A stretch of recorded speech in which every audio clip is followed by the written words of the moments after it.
நீங்க என்னதாங்க உணவு சாப்பிடுவீங்க அப்படின்னு அந்த 100 ஆண்டு வாழக்கூடியவர்கள்ட்ட கேட்டா அவங்க சொல்ற விஷயம் என்னன்னா, நாங்கள் தினசரி 5 கிண்ணங்கள்ல காய்கறிகளையும் பழங்களையும் எடுத்துக்கொள்வோம் என்று ஒக்கினவா மக்கள் சொல்றார்கள்.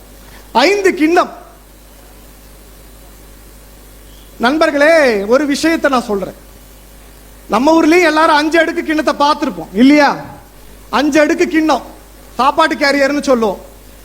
அந்த சாப்பாட்டு கேரியர்ல என்ன போடுவோம்? எனக்கு தெரிஞ்சு நான் சிறு வயதா இருக்கும் போது அதுல ஒரு கிண்ணத்துல தான் சாதம் இருக்கும், இன்னும் 2 கிண்ணத்துல காய்கறிகள் இருக்கும், ஒரு கிண்ணத்துல ஒரு சாம்பாரோ ஒரு தயிரோ இருக்கும். ஆனா இன்னைக்கு நிலைமை அந்த 5 கிண்ணத்துல 3 கிண்ணத்துல குறையாம சாதத்தை தான் வச்சிருக்காங்க.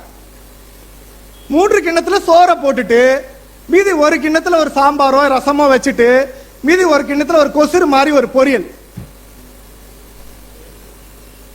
ஆனா அவர்கள் பாருங்க, ஒரு நாளைக்கு கிட்டத்தட்ட 5 கிண்ணங்களில் காய்கறிகளையும் பழங்களையும் எடுத்துக்கொள்வோம்.